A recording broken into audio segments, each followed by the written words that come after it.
महाभारत का वह सबसे शक्तिशाली योद्धा, जिसके पास युद्ध को मात्र 1 मिनट में समाप्त करने की शक्ति थी।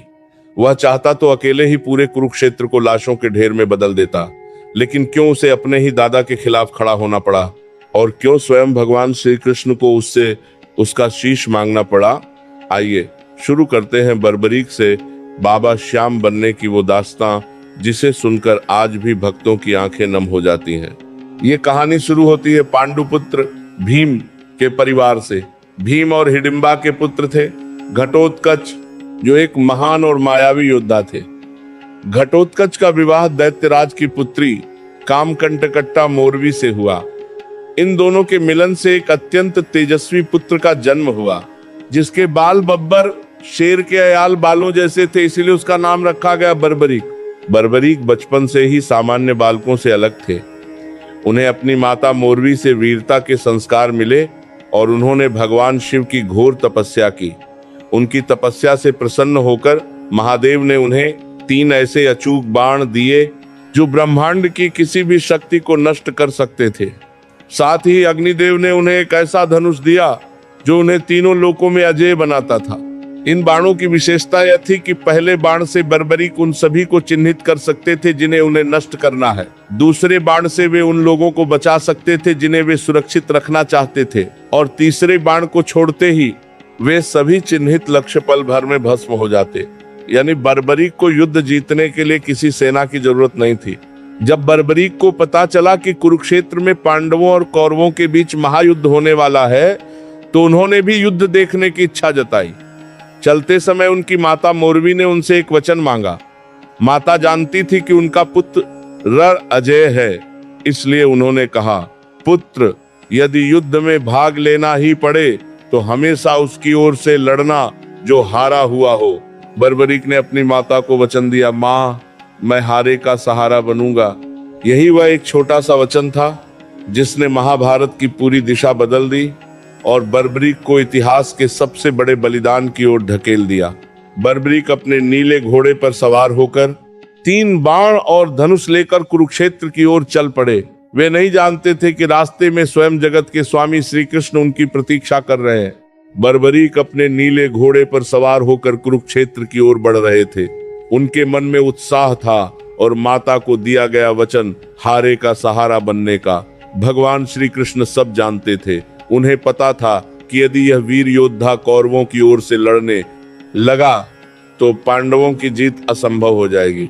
बर्बरीक की शक्ति को परखने और उन्हें रोकने के लिए श्री कृष्ण ने एक ब्राह्मण का वेश धारण किया और मार्ग में खड़े हो गए। जब बर्बरीक वहां पहुंचे तो ब्राह्मण रूपी कृष्ण ने उनका उपहास उड़ाते हुए कहा, हे बालक, तुम केवल 3 बाण लेकर युद्ध लड़ने जा रहे हो?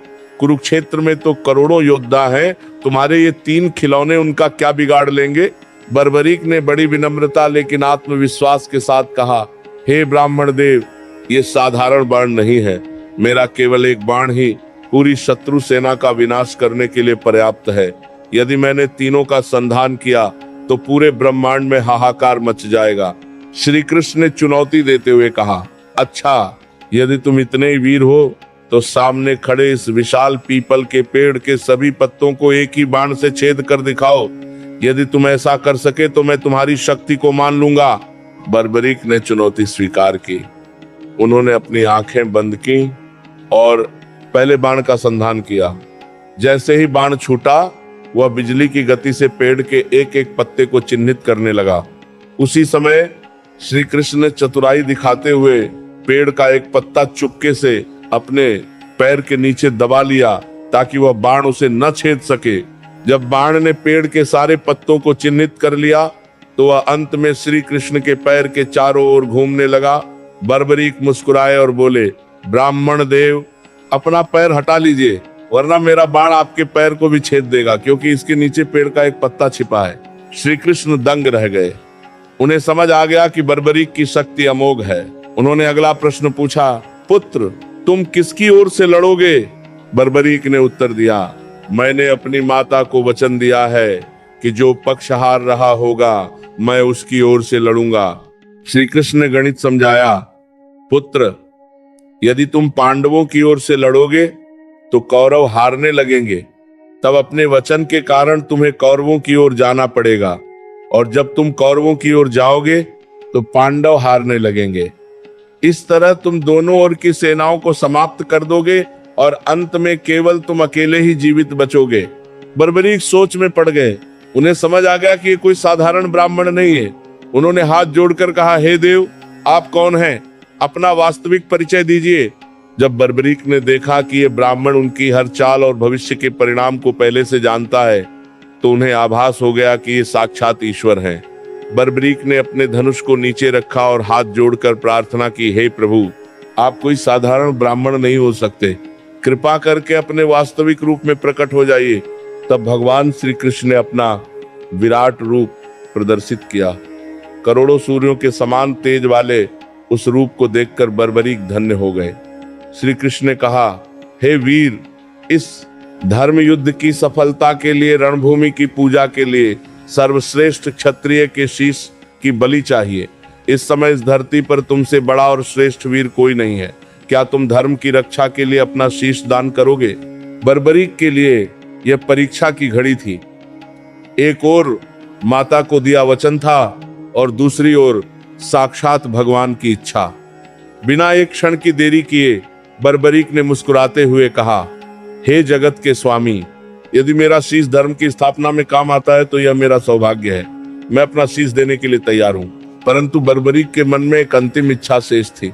उन्होंने कहा, प्रभु, मेरी केवल एक ही इच्छा है। मैं इस महाभारत के महायुद्ध को अपनी आंखों से देखना चाहता हूँ। श्री कृष्ण ने उनकी यह इच्छा सहर्ष स्वीकार की। बर्बरीक ने अपनी तलवार निकाली और एक ही झटके में अपना शीश काटकर श्री कृष्ण के चरणों में अर्पित कर दिया। श्री कृष्ण ने उस शीश को अमृत से सींचकर पवित्र किया और कुरुक्षेत्र के पास सबसे ऊंची पहाड़ी की चोटी पर स्थापित कर दिया, जहां से पूरे युद्ध क्षेत्र का दृश्य साफ दिखाई देता था। बर्बरीक का धड़ शांत हो गया, लेकिन उनका शीश जीवित रहा। उनकी आंखें अब उस महासंग्राम की गवाह बनने वाली थीं, जिसके लिए बड़े बड़े राजा और योद्धा अपनी सेनाएं लेकर आए थे। बिना शरीर के भी बर्बरीक का वह शीश अंत तक युद्ध देखता रहा, और अंत में उन्होंने जो बताया उसने पांडवों का अहंकार चूर चूर कर दिया।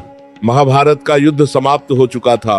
पांडव विजयी हुए थे। जीत की खुशी में अर्जुन और भीम के बीच इस बात को लेकर बहस छिड़ गई कि इस जीत का असली श्रेय किसे जाता है। अर्जुन का मानना था कि उनके गांडीव, धनुष और कौशल ने युद्ध जीता, जबकि भीम को लग रहा था कि उनकी गदा और बल ने कौरवों का विनाश किया। जब यह विवाद शांत नहीं हुआ तो वे भगवान श्री कृष्ण के पास पहुंचे। श्री कृष्ण मुस्कुराए और बोले, इसका निर्णय मैं नहीं कर सकता, क्योंकि मैं तो स्वयं युद्ध में व्यस्त था। लेकिन उस पहाड़ी पर बर्बरीक का शीश पूरे युद्ध का साक्षी रहा है। चलिए उन्हीं से पूछते हैं कि उन्होंने इस रणभूमि में क्या देखा। पांडव श्री कृष्ण के साथ बर्बरीक के शीश के पास पहुंचे। जब बर्बरीक से पूछा गया कि युद्ध में सबसे महान योद्धा कौन था, तो बर्बरीक का शीश जोर जोर से हंसने लगा। बर्बरीक ने कहा, हे पांडवों, मुझे वहां न कोई अर्जुन दिखाई दिया, न भीम और न ही कोई अन्य योद्धा। मुझे तो पूरे रणक्षेत्र में केवल भगवान श्री कृष्ण का सुदर्शन चक्र घूमता हुआ दिखाई दे रहा था, जो शत्रुओं का संहार कर रहा था। और दूसरी ओर मुझे द्रौपदी के रूप में साक्षात महाकाली खप्पर भरकर शत्रुओं का रक्तपान करती दिखाई दे रही थी। आप सब तो केवल निमित्त मात्र थे। युद्ध तो स्वयं भगवान की इच्छा से जीता गया है। यह सुनकर पांडवों का अहंकार पल भर में चूर चूर हो गया। वे समझ गए कि वास्तविक कर्ता धर्ता कौन है। बर्बरीक की इस निस्वार्थ भक्ति और महान बलिदान से श्री कृष्ण अत्यंत प्रसन्न हुए। श्री कृष्ण ने बर्बरीक से कहा, हे वीर, तुमने धर्म के लिए अपना शीश दान किया है। कलयुग में अधर्म का बोलबाला होगा, लोग दुखी और परेशान होंगे। ऐसे समय में तुम मेरे नाम श्याम से पूजे जाओगे। जो भी भक्त सच्चे मन से तुम्हारे दर पर आएगा और कहेगा, हारे का सहारा बाबा श्याम हमारा, उसकी हर मनोकामना पूरी होगी। तुम्हारा यह शीश कलयुग में कलयुगी जीवों का उद्धार करेगा। श्री कृष्ण ने यह भी वरदान दिया कि जो भक्त तुम्हारी शरण लेगा, उसके जीवन के सारे कष्ट तुम अपने ऊपर ले लोगे। यही कारण है कि आज करोड़ों लोग बाबा श्याम के दरबार में अपनी अर्जी लगाते हैं। श्री कृष्ण के वरदान के अनुसार महाभारत युद्ध के बाद बर्बरी का वह शीश कलयुग तक गुप्त रहना था। समय बीतता गया, युग बदले और सभ्यताएं बदली। वह पवित्र शीश राजस्थान के सीकर जिले में स्थित खाटू नाम के एक गांव की धरती में समा गया। सदियों तक दुनिया इस रहस्य से अनजान रही कि उनके रक्षक और हारे का सहारा उनके पैरों के नीचे विश्राम कर रहे हैं। फिर आया वो दिन जब इस रहस्य पर से पर्दा उठना था। खाटू गांव में एक साधारण गाय चराने वाला ग्वाला रहता था। उसकी गायों में एक ऐसी गाय थी जो दिखने में बहुत ही शांत और दिव्य थी। उस ग्वाले ने एक अजीब घटना देखी। जब भी वह गाय एक विशेष स्थान पर खड़ी होती, उसके थनों से अपने आप दूध की धारा बहने लगती थी। वह स्थान एक साधारण जमीन का टुकड़ा था, जहां न तो कोई बछड़ा था और न ही कोई उसे दुहने वाला। ग्वाले ने ये बात गांव के लोगों और वहां के तत्कालीन राजा को बताई। राजा को बड़ी जिज्ञासा हुई। उन्होंने उस स्थान पर खुदाई करने का आदेश दिया। जैसे ही खुदाई शुरू हुई, वहां मौजूद लोगों के मुंह से जय श्री कृष्ण के जयकारे निकलने लगे। जमीन के भीतर से कोई खजाना नहीं, बल्कि बर्बरीक का वह दिव्य शीश प्रकट हुआ, जो आज भी उतना ही तेजस्वी था जितना महाभारत काल में था। कहा जाता है कि उस समय आकाशवाणी हुई या राजा को स्वप्न आया, जिसमें उन्हें निर्देश दिया गया कि इस शीश को एक भव्य मंदिर में स्थापित किया जाए। राजा ने कार्तिक मास की एकादशी के दिन उस शीश की स्थापना की। यही कारण है कि आज भी देव उठनी एकादशी का दिन बाबा श्याम के जन्मदिन और उनके सबसे बड़े मेले के रूप में मनाया जाता है। जब मंदिर बनकर तैयार हुआ तो भक्तों ने अनुभव किया कि बाबा की आंखों में वही करुणा और तेज है जो श्री कृष्ण ने उन्हें वरदान देते समय दिया था। वह स्थान जो कभी गुमनाम था, खाटू धाम के नाम से पूरे विश्व में प्रसिद्ध हो गया। वह गाय का दूध चढ़ाना इस बात का प्रतीक था कि प्रकृति स्वयं अपने स्वामी का अभिषेक कर रही थी। खाटू धाम में केवल मंदिर ही नहीं, बल्कि वहां स्थित श्याम कुंड भी अनंत शक्तियों का केंद्र माना जाता है। मान्यताओं के अनुसार यह वही स्थान है जहां जमीन से बाबा श्याम का शीश प्रकट हुआ था। कहा जाता है कि इस कुंड के जल में साक्षात अमृत का अंश है। जो भी भक्त इस कुंड में स्नान करता है, उसके न केवल शारीरिक रोग दूर होते हैं, बल्कि उसके जन्म जन्मांतर के पाप भी धुल जाते हैं। इस कुंड से जुड़ी एक और अद्भुत बात यह है कि इसका जल कभी सूखता नहीं है। भीषण गर्मी में भी इसकी शीतलता बनी रहती है। भक्त इस जल को अपने घर ले जाते हैं और इसे छिड़कने से घर की नकारात्मक ऊर्जा समाप्त हो जाती है। अब बात करते हैं बाबा श्याम के दिव्य श्रृंगार की। खाटू वाले बाबा का श्रृंगार दुनिया के सबसे भव्य श्रृंगारों में से एक माना जाता है। उन्हें 16 कलाओं का स्वामी कहा जाता है, जो साक्षात श्री कृष्ण का रूप है। प्रतिदिन बाबा का श्रृंगार अलग अलग रंगों के सुगंधित फूलों, हीरों, पन्नों और स्वर्ण आभूषणों से किया जाता है। भक्तों का मानना है कि बाबा श्याम का चेहरा हर दिन अलग दिखता है। कभी वे एक छोटे बालक की तरह मुस्कुराते हैं, तो कभी एक वीर योद्धा की तरह तेजस्वी नजर आते हैं। बाबा के श्रृंगार में सबसे महत्वपूर्ण है उनका इत्र सेंट। जब मंदिर के पट खुलते हैं तो पूरा खाटू धाम एक दिव्य खुशबू से महक उठता है। ये खुशबू किसी कृत्रिम इत्र की नहीं, बल्कि बाबा के विग्रह से आती हुई महसूस होती है। जो भक्त एक बार बाबा के सजे हुए रूप के दर्शन कर लेता है, वह अपनी सुध बुध भूल जाता है। एक और अनोखा रहस्य है बाबा की आंखें। यदि आप मंदिर में बाबा की आंखों में ध्यान से देखेंगे तो आपको महसूस होगा कि वे जिधर भी आप जा रहे हैं, आपको ही देख रहे हैं। ये जीवंतता इस बात का प्रमाण है कि भले ही ये केवल एक शीश है, लेकिन इसमें प्राण स्वयं भगवान श्री कृष्ण ने फूंके हैं। खाटू धाम के रहस्यों में एक ऐसी चीज है जिसके बिना बाबा की महिमा अधूरी मानी जाती है, और वह है मोरछड़ी। आपने देखा होगा कि मंदिर के पुजारी भक्तों के सिर और कंधों पर मोर के पंखों के एक गुच्छे से स्पर्श करते हैं, जिसे झाड़ा देना कहा जाता है। लेकिन क्या आप जानते हैं कि ये साधारण मोरपंख नहीं है? मान्यता है कि यह मोरछड़ी साक्षात श्री कृष्ण के मोरपंख का प्रतीक है। भक्त बताते हैं कि जब वे मानसिक तनाव, डर या किसी अज्ञात बीमारी से जूझ रहे होते हैं, तो इस मोरछड़ी का एक स्पर्श उनके भीतर बिजली जैसी सकारात्मक ऊर्जा भर देता है। कई लोगों का अनुभव है कि जो काम दवाइयां नहीं कर पाई वह बाबा की इस मोरछड़ी के झाड़े ने कर दिखाया। यह भक्तों के लिए किसी दिव्य मरहम से कम नहीं है। एक और गुप्त रहस्य है शीश के स्नान का जल। जब बाबा के शीश को स्नान कराया जाता है तो उस जल चरणामृत की एक एक बूंद अनमोल हो जाती है। कहा जाता है कि इस जल में ऐसी शक्ति है कि यदि कोई असाध्य रोग से पीड़ित व्यक्ति इसे श्रद्धा से ग्रहण कर ले तो उसे नया जीवन मिल सकता है। इतना ही नहीं, बाबा श्याम के दरबार में एक और अनोखी परंपरा है कनस्तर टीन के डिब्बे बांधना। जो भक्त अपनी जमीन मकान या दुकान की अर्जी लेकर आते हैं वे वहां प्रतीकात्मक रूप से धागा या छोटी घंटी बांधते हैं। लोगों का अटूट विश्वास है कि जिसने खाटू की चौखट पर अपनी अर्जी लिख दी या बांध दी उसकी फाइल सीधे स्वर्ग के दफ्तर में मंजूर हो जाती है। ये भाग हमें समझाता है कि बाबा श्याम केवल दूर बैठकर दर्शन देने वाले देवता नहीं हैं, बल्कि वे एक ऐसे वैद्य डॉक्टर भी हैं जो अपने भक्तों के मानसिक और शारीरिक कष्टों को अपनी इस मोरछड़ी और चरणामृत से हर लेते हैं। बाबा श्याम को अक्सर नीले घोड़े वाला कहा जाता है। खाट ऊ धाम के भजनों और जयकारों में नीले घोड़े रासवार शब्द बार बार आता है। लेकिन क्या आप जानते हैं कि ये नीला घोड़ा कौन है?